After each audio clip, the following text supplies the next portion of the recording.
साथियों नमस्कार and welcome to Samadhan the solution. I am doctor Ashok Vijay और आज मैं फिर से यूपी पुलिस भर्ती 2024 के री एग्ज़ाम की जीके जीएस का एक महत्वपूर्ण भाग जो कि लगातार चर्चा कर रहे हैं, ये भारतीय राष्ट्रीय आंदोलन की है, उसकी ये छठवीं वीडियो है। उम्मीद है कि इसके पूर्व जो वीडियोज़ आई हैं उसको आप अच्छी क्लासेस हैं और देख लिए होंगे। आज हम बहुत ही महत्वपूर्ण विषय भारत छोड़ो आंदोलन की बात करेंगे। भारत छोड़ो आंदोलन हमारे जो भारतीय राष्ट्रीय आंदोलन है उनमें से जो आंदोलन हुए हैं लगातार, उस आंदोलनों की श्रृंखला में बहुत ही महत्वपूर्ण और निर्णायक आंदोलन रहा है। इसके पूर्व और इसके बाद भी आंदोलन होते रहे हैं, तो इनसे संबंधित जैसे व्यक्तिगत सत्याग्रह की बात की जाएगी इस वीडियो में। किसने शुरू किया, क्यों शुरू किया, क्या उद्देश्य था। पाकिस्तान प्रस्ताव आया, पाकिस्तान की मांग की गई, अलग देश की मांग की गई, उसकी बात करेंगे। उसके बाद क्रिप्स मिशन आता है, क्यों आता है और भारत से यह मिशन क्या चाहता था, भारत को क्या देना चाहता था और भारत से क्या चाहता था, उसकी बात की जाएगी। कथन अगेन बड़े इम्पोर्टेंट होने वाले हैं, क्योंकि ये कथन किसी विशेष व्यक्ति द्वारा, किसी विशेष तत्कालीन क्रांतिकारी जो आंदोलन थे, जो राष्ट्रीय आंदोलन थे, उन परिस्थितियों पर टिप्पणियां हैं या किसी विशेष व्यक्ति पर टिप्पणियां हैं, उनकी बात की जाएगी। अक्सर परीक्षा में पूछे जाते हैं। वर्धा प्रस्ताव जो आया, जो भारत छोड़ो आंदोलन जो है बना, उसी का नाम भारत छोड़ो आंदोलन का ही वर्धा प्रस्ताव कहा जाता है, तो उसकी बात की जाएगी। ऑपरेशन जीरो आवर बड़ा महत्वपूर्ण था और इसी ऑपरेशन के तहत जैसे ही भारत छोड़ो आंदोलन शुरू हुआ, सारे बड़े नेताओं को गिरफ्तार कर लिया जाता है, उसकी बात की जाएगी। करो या मरो, बहुत सारा प्रश्न कई बार कई परीक्षाओं में इससे पूछा गया है कि यह नारा किसने दिया और क्यों दिया, क्या परिस्थितियाँ थीं। और समानांतर सरकार की बात की जाएगी।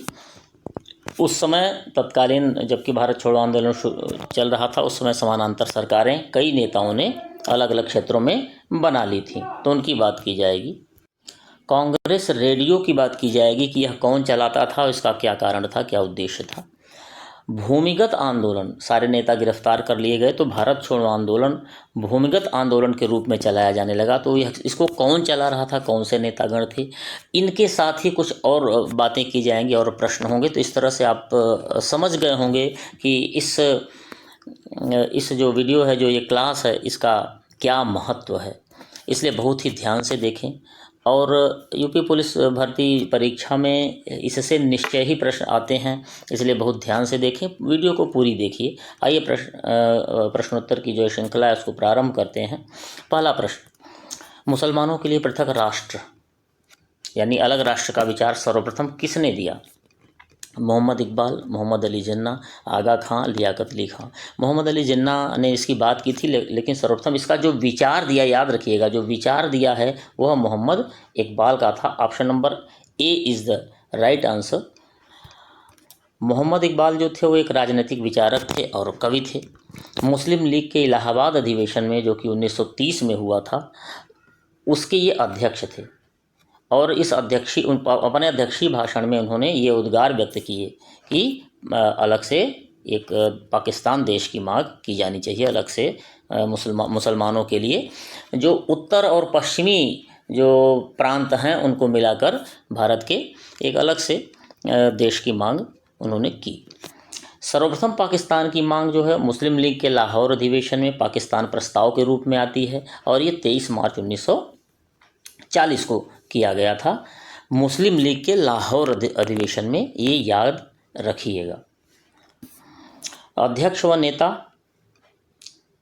इसके कौन थे, जो मुस्लिम लीग का लाहौर अधिवेशन हुआ उसके अध्यक्ष मोहम्मद अली जिन्ना थे और उन्हीं के नेतृत्व में एक अलग मुस्लिम राष्ट्र की मांग की गई और उन्होंने ये कथन कहा कि एक अलग मुस्लिम राष्ट्र से कम हम कुछ भी स्वीकार नहीं करेंगे। और इस जो 23 मार्च 1940 को जो ये अधिवेशन था, उसी तिथि को देखते हुए पाकिस्तान दिवस मनाया जाने लगा 23 मार्च 1943 को मनाया गया इसी की स्मृति में। तो आप देखेंगे कि यदि पाकिस्तान की मांग सर्वप्रथम कैसे की गई और किसके द्वारा की गई, तो ये मुस्लिम लीग के लाहौर अधिवेशन 1940 में की गई मोहम्मद अली जिन्ना द्वारा, पाकिस्तान की मांग। लेकिन यदि इसका विचार कब आया पहली बार, तो मोहम्मद इकबाल के द्वारा आया था और 1930 में। तो ये दोनों याद रखिएगा। दूसरा प्रश्न, पाकिस्तान शब्द का प्रयोग सर्वप्रथम किसने किया? ये प्रश्न खूब आता है। मोहम्मद इकबाल, मोहम्मद अली जिन्ना, रहमत अली और Liaquat Ali. Option number C is the right answer. Pakistan शब्द का प्रयोग रहमत अली ने किया था। चौधरी रहमत अली इनका पूरा नाम था। कैम्ब्रिज यूनिवर्सिटी के एक छात्र थे। इन्होंने एक पैम्पलेट बनाया था, पैम्पलेट जिसमें नाउ और नेवर नाम से था, और उसमें पहली बार इन्होंने पाकिस्तान शब्द का प्रयोग किया था। यह पाकिस्तान जो है 5 अक्षरों से बना है। तो इन 5 अक्षरों के प्रांतों के नाम हैं, जगह के नाम हैं पंजाब, उत्तर पश्चिम सीमांत प्रांत, बलूचिस्तान, कश्मीर और सिंध। इस तरह से ये पाकिस्तान शब्द बना है। प्रश्न नंबर 3 है, देखिए ये कथन आ गया। अभी मैं कह रहा था कथन महत्वपूर्ण है। ये कथन देखिए आया, नेहरू एक राष्ट्रभक्त हैं जबकि जिन्ना एक राजनीतिज्ञ। यह कथन किसका है? बहुत प्रसिद्ध कथन है, परीक्षा में आता है। यह किसने कहा कि नेहरू एक राष्ट्रभक्त हैं और जबकि जिन्ना एक राजनीतिज्ञ? मोहम्मद इकबाल, मौलाना आज़ाद खान, अब्दुल गफ्फार खान और Mahatma Gandhi. Option number A is the right answer, Mohammad Iqbal, वही इकबाल कवि। डिस्कवरी ऑफ इंडिया में ये बात पंडित जवाहरलाल नेहरू ने स्वयं कही है। ये लिखा है डिस्कवरी ऑफ इंडिया की किताब जो लिखा है उन्होंने, उसमें उन्होंने स्वयं कहा है कि मोहम्मद इकबाल उनसे मिले थे और उन्होंने ये शब्द कहा था, ये पूरा वाक्यांश कहा था सर मोहम्मद इकबाल ने कि नेहरू एक राष्ट्रभक्त हैं और जिन्ना एक राजनीतिज्ञ। चौथा प्रश्न, जिन्ना को किसने हिंदू मुस्लिम एकता का दूत कहा? फिर एक कथन आया महत्वपूर्ण, एनी बेसेंट, मौलाना आज़ाद, सरोजनी नायडू, महात्मा गांधी। ये हिंदू मुस्लिम एकता का दूत जिन्ना को किसने कहा? ये ऑप्शन नंबर सी है, सरोजनी नायडू ने कहा था। पार्लियामेंट सेलेक्ट कमेटी के सामने एक गवाही दे रहे थे जिन्ना, और उसमें हिंदू मुस्लिम एकता की वकालत की। उसी समय जज ने पूछा था, क्या आप हिंदू और मुसलमानों को एक देखना चाहते हैं? तो जिन्ना ने कहा, यस, हम हिंदू और मुसलमानों को एक देखना चाहते हैं। ये सारी बातें हुई थी। मुस्लिम लीग और कांग्रेस में समझौता में भी जिन्ना की महत्वपूर्ण भूमिका थी, और इन्हीं जो राष्ट्रवादी कार्य थे, इन्हीं कार्यों को देखते हुए सरोजनी नायडू ने कहा था क्या, कि जिन्ना हिंदू मुस्लिम एकता के क्या हैं? दूत हैं। प्रश्न नंबर 5 है, व्यक्तिगत सत्याग्रह आंदोलन में प्रथम सत्याग्रही कौन थे? इसके बाद व्यक्तिगत सत्याग्रह शुरू होता है। तो प्रथम सत्याग्रही जवाहरलाल नेहरू, विनोबा भावे, सरोजनी नायडू और महात्मा गांधी थे। प्रथम सत्याग्रही प्रश्न आता है, याद रखिएगा, विनोबा भावे थे प्रथम सत्याग्रही। इसमें द्वितीय सत्याग्रही का भी प्रश्न कई बार आया है। कांग्रेस द्वारा अगस्त प्रस्ताव पूर्णतः स्वीकार कर दिया गया। इसके बाद क्या शुरू हुआ? व्यक्तिगत सत्याग्रह गांधी जी के नेतृत्व में, जिसको इंडिविजुअल सिविल डिसओबीडियंस कहेंगे। प्रारंभ इसका हुआ 17 अक्टूबर 1940 को, ब्रिटिश सरकार की नीतियों का नैतिक विरोध करने के लिए, उसका सांकेतिक नैतिक विरोध करने के लिए। प्रथम सत्याग्रही विनोबा भावे थे, द्वितीय सत्याग्रही जवाहरलाल नेहरू थे और तृतीय सत्याग्रही ब्रह्मदत्त थे। प्रश्न यही 3 आता है इसमें अक्सर, तो याद रखें। नेक्स्ट, छठवां प्रश्न है, सर्वोदय शब्द का प्रयोग सर्वप्रथम किसने किया? जवाहरलाल नेहरू, विनोबा भावे, सरोजनी नायडू, महात्मा गांधी। सर्वोदय शब्द का प्रयोग सर्वप्रथम महात्मा गांधी ने किया था। ऑप्शन नंबर डी सही उत्तर है। सर्वोदय समाज के संस्थापक विनोबा भावे थे। याद रखिएगा कि यदि सर्वोदय समाज के संस्थापक पूछे तो विनोबा भावे, और शब्द का प्रयोग पूछेगा तो महात्मा गांधी। और इसका उद्देश्य ये था, सर्वोदय समाज की स्थापना का क्या? महात्मा गांधी के विचारों का प्रचार प्रसार करना, क्योंकि आप जानते हैं गांधीवादी थे, विशुद्ध गांधीवादी थे विनोबा भावे। सातवां प्रश्न है, क्रिप्स मिशन कब भारत आया? 1928 और 1930, 42 और 46। 1928 में तो साइमन कमीशन आया था। 30 किस लिए प्रसिद्ध है? सविनय अवज्ञा आंदोलन के लिए, सविनय अवज्ञा आंदोलन के लिए। 1930, 42 और 46 में तो कैबिनेट मिशन आया था। ऑप्शन नंबर सी सही उत्तर है, 1942 में क्रिप्स मिशन आया था। द्वितीय विश्व युद्ध में जापान द्वारा रंगून पर कब्जा कर लिया गया।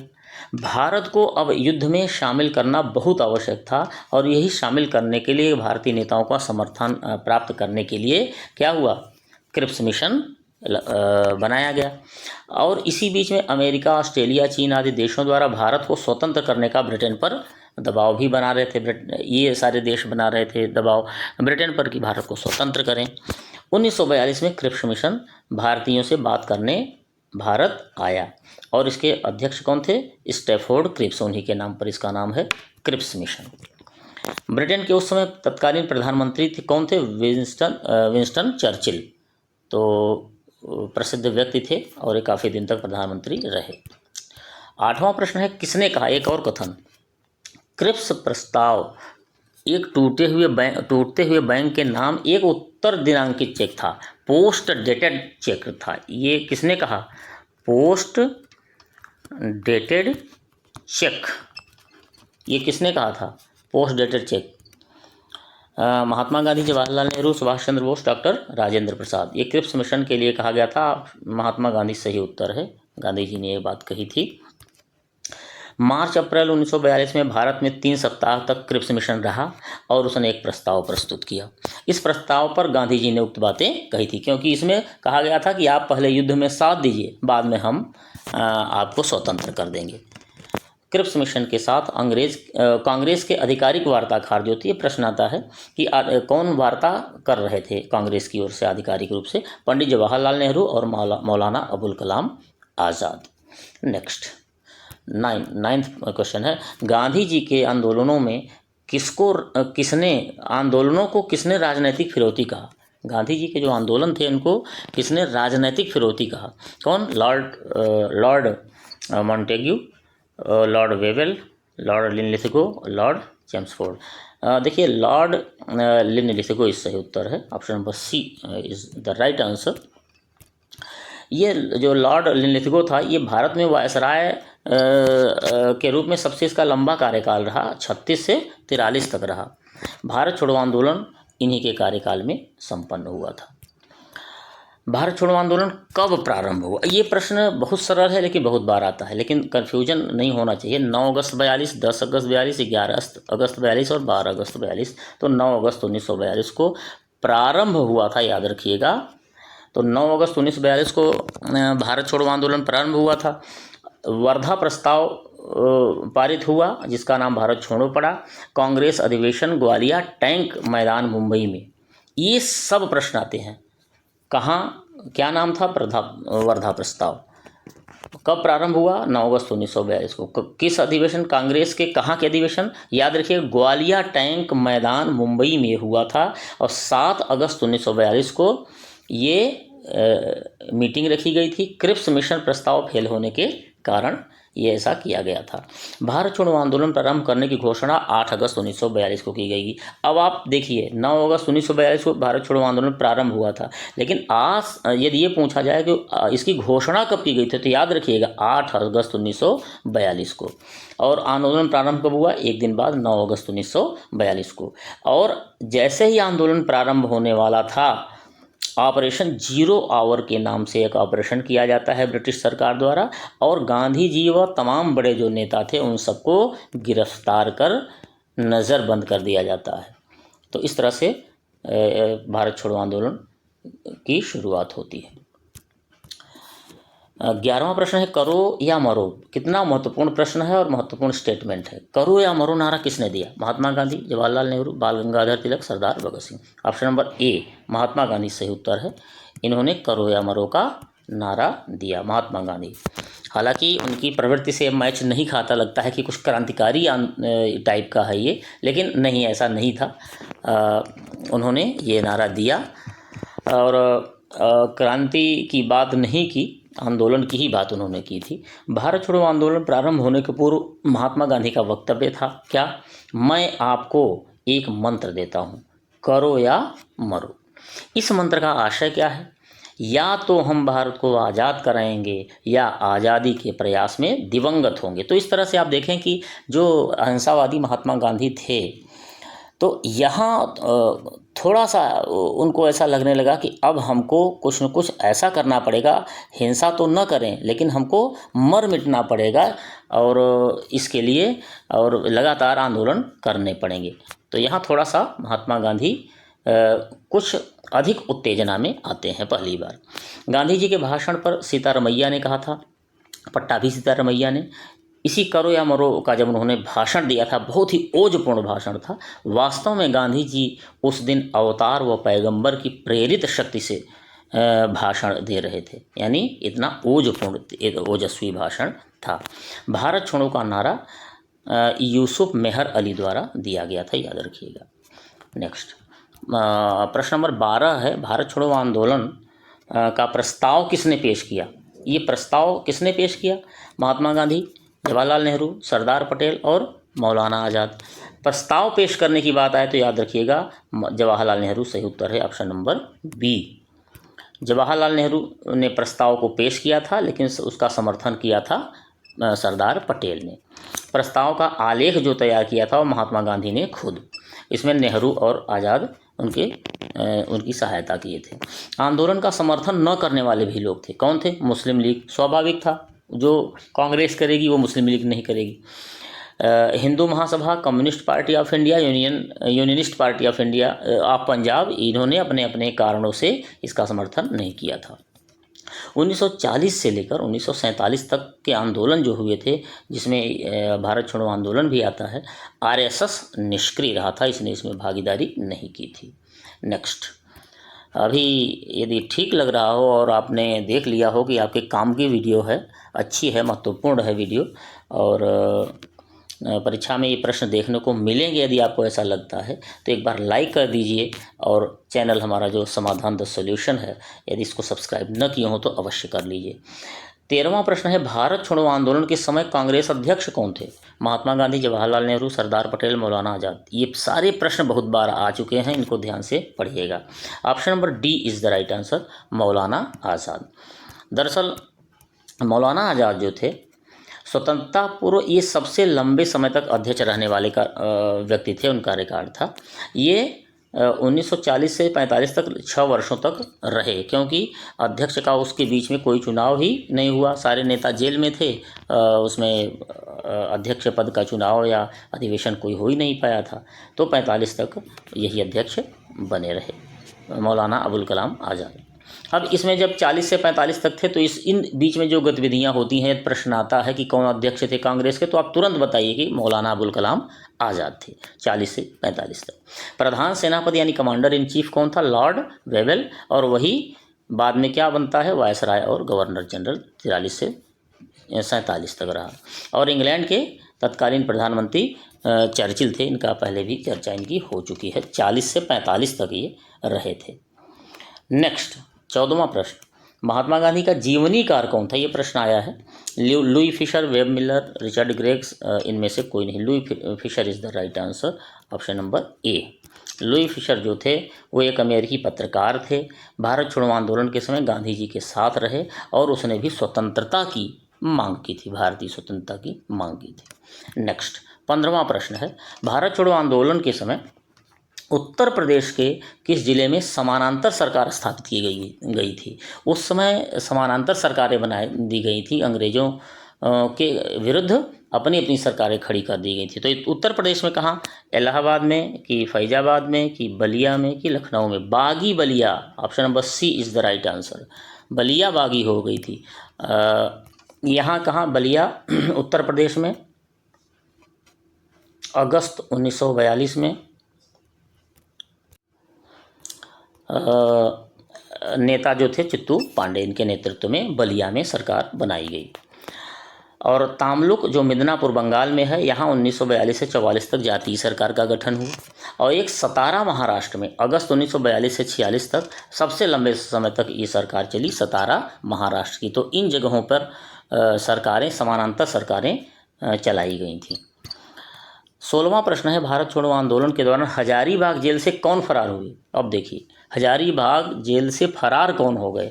जगजीवन राम, जयप्रकाश नारायण, डॉक्टर राजेंद्र प्रसाद, सच्चिदानंद सिन्हा। उस समय सबसे बड़े जो आंदोलनकारी हुए, क्योंकि बड़े नेता के सब गिरफ्तार कर लिए गए थे, तो उनके बाद जो बचे थे, जो चोरी छुपे आंदोलन चला रहे थे, उनमें सबसे बड़ा नाम था जयप्रकाश नारायण का। So option number B is the right answer. Hazaribagh jail से जयप्रकाश नारायण जी फरार हो गए थे।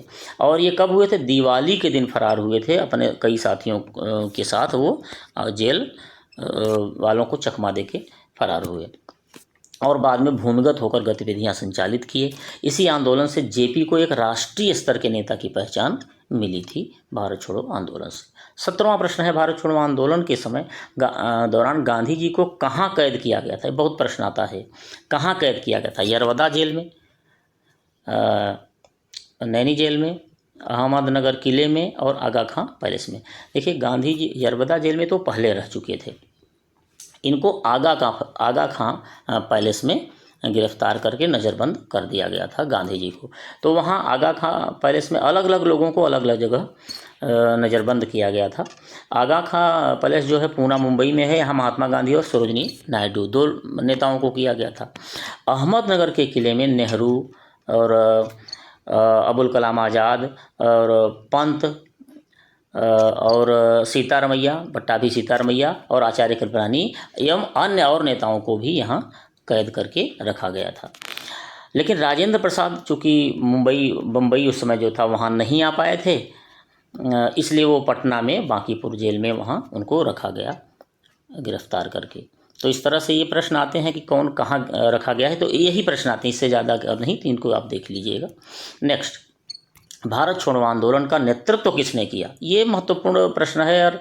और वैसे तो आप जानते हैं कि महात्मा गांधी के नेतृत्व में यह आंदोलन चला था, लेकिन आप ये जानते हैं कि महात्मा गांधी को आंदोलन शुरू होता उसी समय गिरफ्तार कर लिया गया। जवाहरलाल नेहरू को भी गिरफ्तार कर लिया गया। जयप्रकाश नारायण उस समय थे, चला रहे थे, लेकिन अन्य लोग भी नेतृत्व कर रहे थे। लेकिन इसकी सबसे बड़ी महत्वपूर्ण जो बात थी भारत छोड़ो आंदोलन की, कि यह स्वतः स्फूर्त आंदोलन था। सो ऑप्शन नंबर डी सही उत्तर है, क्योंकि लोगों में ऐसा भाव आ गया, देशभक्ति की भावना का भाव आ गया कि लोग अपने से स्वतः स्फूर्त हो गए, अपने आप प्रेरित हो गए और आंदोलन किया, और यह आंदोलन बहुत उच्चतम शिखर को प्राप्त किया।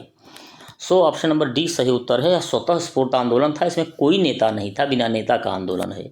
आंदोलन के प्रारंभ में ही सभी बड़े नेता गिरफ्तार किए जा चुके थे और आंदोलन में पूरे देश के लोग अपने आप जुड़ते गए, यानी कैसा? स्वतः स्फूर्त, ये स्वतः स्फूर्त आंदोलन था। और प्रेरणा स्रोत की बात की जाएगी तो महात्मा गांधी थे। अभी प्रारंभ करने की बात की जाएगी को किसने प्रारंभ किया, तब भी आप महात्मा गांधी को ही ट्रिक करेंगे, लेकिन यह आंदोलन का नेतृत्व स्वतः स्फूर्त था, किसी का विशेष नेतृत्व नहीं था, किसी विशेष व्यक्ति का नहीं।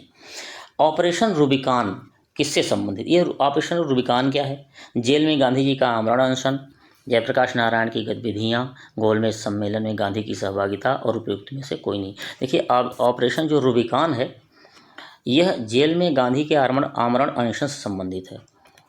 दरअसल गांधी जी की तबीयत खराब हो गई, जेल में आमरण अनशन से संबंधित था। आगा खान पैलेस में गांधी जी को रखा गया था, वहीं वो आमरण अनशन करने लगे। गांधी जी आमरण अनशन बहुत करने लगते थे, उनके स्वास्थ्य में बड़ी तेज़ी से गिरावट आई, और जब स्वास्थ्य में गिरावट आई तो इसका परिणाम हो सकता था उनकी मौत भी हो सकती थी। तो वो लोग नज़र बनाए हुए थे ब्रिटिशर्स, और उन्होंने एक कूट शब्द दिया था कि मान लीजिए एकाएक उनकी मौत हो जाए, यदि गांधी जी की मृत्यु हो जाए, तो इसी कूट शब्द से मुंबई सरकार द्वारा प्रांतों को, अन्य सरकारों को, प्रांतीय सरकारों को संदेश भेज दिया जाए, उसमें बहुत ज़्यादा जिससे बवाल न हो।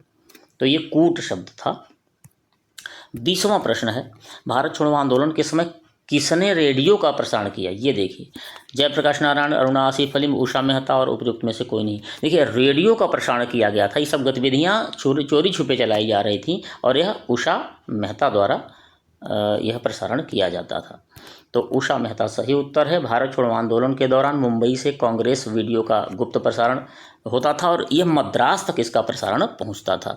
उषा मेहता जो थी वो भूमिगत रेडियो प्रसारणकर्ताओं की प्रमुख सदस्य थी, भूमिगत होकर रेडियो प्रसारण, क्योंकि यदि चोरी छुपे न करेंगे तो वो भी गिरफ्तार कर लिए जाते।